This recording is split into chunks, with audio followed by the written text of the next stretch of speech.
Auzubillahiminash-shaytanir-rajeem. Bismillahir-rahmanir-rahim. My dear students, how are you? I hope that you are fine.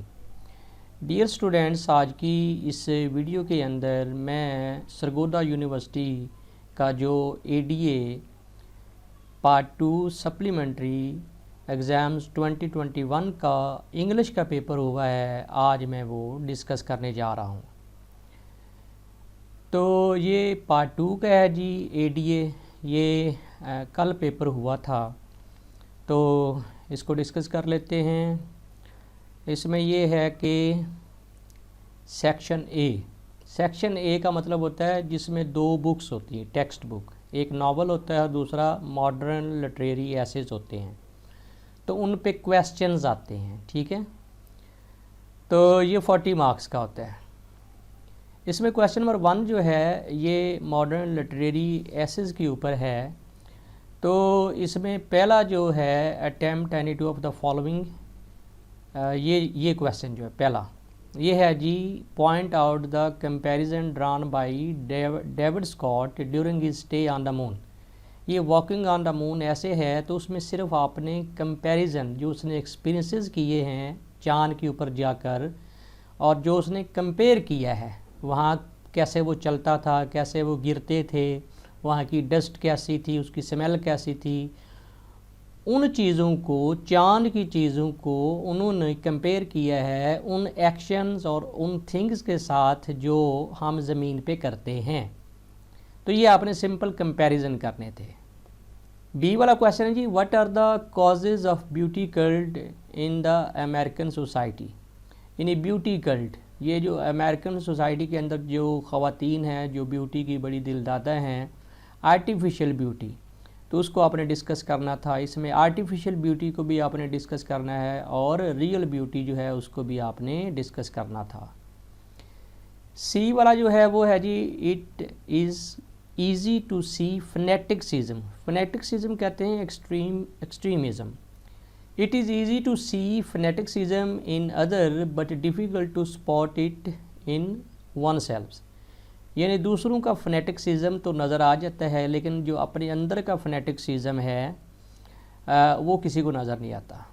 Says E.M. Forster, how fanaticism becomes a hindrance. Hindrance कहते हैं रुकावट in practising tolerance.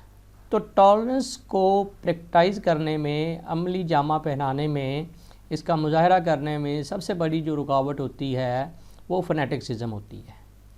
तो आपने यही discuss करना है कि फनेटिक्सिज्म जो है वो कैसे रुकावट बनता है।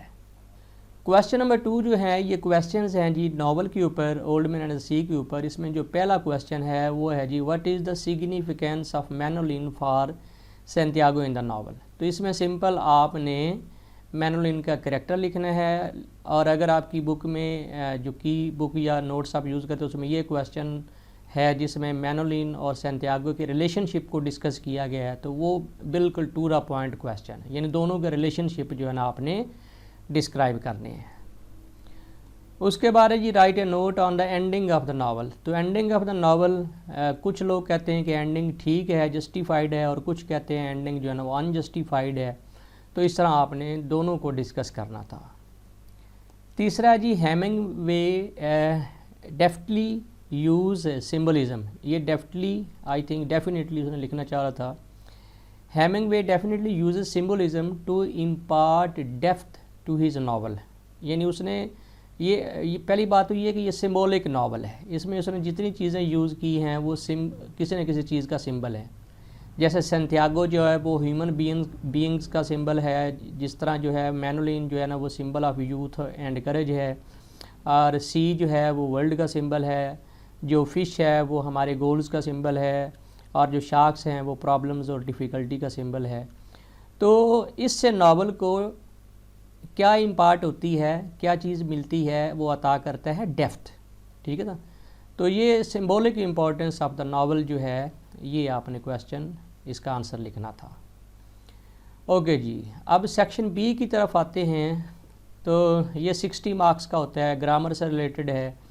इसमें जो क्वेश्चन नंबर 3 है वो है जी, एसेज आपको दिए जाते हैं 5 और कोई एक पे आपने 300 से 350 वर्ड का ऐसे लिखना होता है। तो इसमें है जी इन्फ्लेशन है, महंगाई, प्लेयर ऑफ चाइल्डहुड, बचपन की जो खुशियाँ हैं, मुस्लिम यूनिटी और how to combat terrorism, education for women. इनमें से कोई किसी एक के ऊपर आपने 300 से 350 वर्ड का ऐसे लिखना है with outline.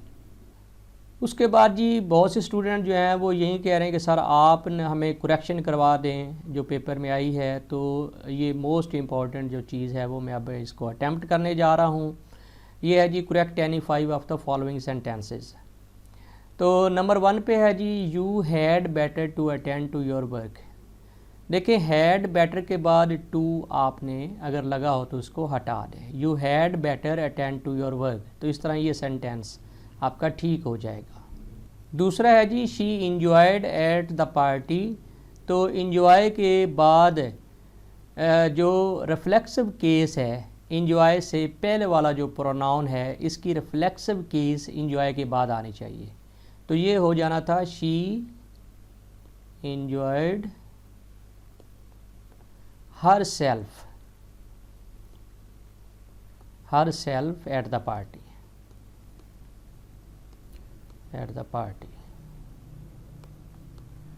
She enjoyed herself at the party. तो ये आपका सेंटेंस ठीक हो गया।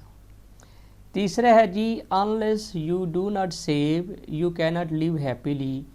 देखिए अनलेस का मतलब ही नेगेटिव है, जब तक नहीं, ठीक है ना। तो इसके बाद डू नॉट लगाने की ज़रूरत ही नहीं है। अनलेस यू सेव, ये डू नॉट आपने कट करना है तो सेंटेंस आपका ठीक हो जाना है।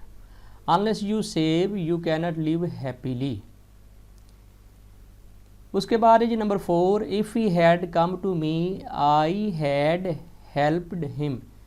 देखें ये कंडीशनल टाइप 3 है, ये जो सेंटेंस है ये कंडीशनल टाइप 3 है, ये हमें हैड से पता चल रहा है, ठीक है। तो जब इफ़ वाले में हैड लगा हो तो आप समझ जाया करें कि ये कंडीशनल टाइप 3 है। तो इसमें जो बाद वाला सेंटेंस है यहाँ या जैसे यहाँ शुरू हो रहा आई, ठीक है ना, तो इसमें आपने वुड हैव लगाना है। If he had come to me I would have, यानी इसको चेंज करना पड़ेगा, I would have helped him.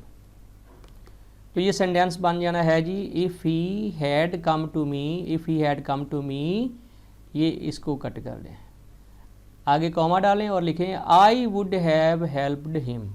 तो इस तरह ये सेंटेंस आपका ठीक हो जाएगा। नंबर 5 पे है जी ही अपोलोजाइज्ड फ्रॉम मी। देखें जो अपोलॉजी आप करते हैं ये 3 किस्म की होती है। अगर तो यहाँ पे जैसे यहाँ पे मी लिखा हुआ है, अगर यहाँ पे कोई प्रॉब्लम या मिस्टेक लिखा हो तो फिर आपने लिखना है अपोलोजाइज्ड फॉर। अगर यहाँ पे पर्सन, जैसे यहाँ पे ये पर्सन है, मी पर्सन है, तो फिर आपने जो है वो फ्राम की जगह टू लगाना है। अगर यहाँ पे कोई स्टाफ मेंबर लिखा हुआ है या कोई कंपनी का नाम लिखा हुआ है तो फिर आपने फ्राम लगाना है। अब यहाँ पे पर्सन लिखा हुआ है इसलिए आपने फ्राम की जगह यहाँ पे टू लगाना है। तो हमारे पास जो सही सेंटेंस है वो है जी ही अपोलोजाइज टू मी, ये सेंटेंस ठीक हो गया। नंबर 6 पे है जी she is engaged with the rich boy. Engage with नहीं होगा, इंगेज टू होगा, यहाँ पे भी आपने टू लगाना है। She is engage to a rich boy, यानी उसकी मंगनी हो गई है, ठीक है। तो ये सेंटेंस आपका ठीक हो जाएगा। नंबर 7 पे है जी this cheque is of the allied bank. जितने भी चेक होते हैं किसी बैंक से हम कैश करवाते हैं तो वो चेक ऑन आगे बैंक का नाम होता है। This cheque is on the allied bank, ये सेंटेंस आपका ठीक हो जाएगा। नंबर 8 पे है जी due to rain they could not reach in time. देखिए इन टाइम नहीं होता, ऑन टाइम होता है, तो यहाँ पे आपने ऑन लगा देना है, तो आपका सेंटेंस ठीक हो जाएगा। नंबर 9 पे है जी माई टूथ इज़ पेनिंग। जो टीथ का दर्द होता है उसको एक बोलते हैं, जैसे हेड एक होता है, ठीक है, ईयर एक होता है, इस तरह जो टीथ का पेन होता है उसको भी एक बोलते हैं। तो पेनिंग नहीं लगेगा, यहाँ पे आपने एकिंग लगाना है। ACHING, aching, my tooth is aching. तो इस तरह ये सेंटेंस आपका ठीक हो जाएगा। शी डाइड फ्रॉम टाइफाइड, तो जितने भी बीमारी से कोई मरता है तो वो डाई ऑफ होता है, ठीक है ना, फ्राम की जगह आपने ऑफ लगाना है, शी डाइड ऑफ टाइफाइड। तो इस तरह ये सेंटेंस आपका ठीक हो जाना है। इसके बाद हम डिस्कस कर लेते हैं जी जो इडियम्स आए हैं ये। तो पहला है जी एट सिक्सेस एंड सेवन्स, ये होता है जी परेशान, ठीक है, परेशान होना, परेशान, ठीक है। She is at sixes and sevens, he is at sixes and sevens due to many problems, ठीक है। तो उसके बाद है जी bolt from the blue. Bolt from the blue का मतलब होता है बलाए नागहानी, यानी अचानक जो मुसीबत आ जाए, बलाए नागहानी। The news of his business loss came as a bolt from the blue for him. उसके बाद है जी एग ऑन। एग ऑन होता है अर्ज करना, यानी कि उकसाना।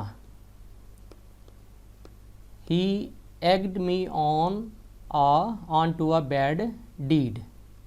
तो एग ऑन का मतलब होता है उकसाना। मेडन स्पीच कहते हैं जी पहली तकरीर को, पहली तकरीर।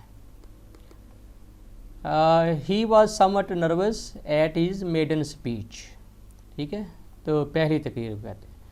और turn a deaf ear to होता है तवज्जो ना देना। और ब्लो आउट का मतलब होता है बुझा देना, जिसका हम कहते हैं blow out the candle. Call of का मतलब होता है मुलतवी कर देना, पोस्टपोन कर देना। और फिक्स अप होता है हल करना, फिक्स दिस प्रॉब्लम अप, हल करना। और गेट ओवर होता है गालिब आना, गालिब आना। डू अवे विद होता है निमटना, टैकल करना। I can do away with this problem, निमटना। ओके जी। उसके बाद है जी क्वेश्चन नंबर 6 है, वो है write a letter to editor of a newspaper on the problem of street begging in and around your area. तो ये स्ट्रीट बैगिंग के बारे में आपने लेटर टू एडिटर लिखना है। और उसके बाद write an application to the principal of a college for the post of English teacher. ये बहुत ही आसान एप्लीकेशन आई है। तो उम्मीद करता हूँ कि इससे आपको बहुत सी चीज़ों को पता चल गया होगा। इसके साथ ही शाहिद भट्टी को इजाज़त दीजिए। अपना बहुत ख्याल रखिएगा। अल्लाह हाफिज़।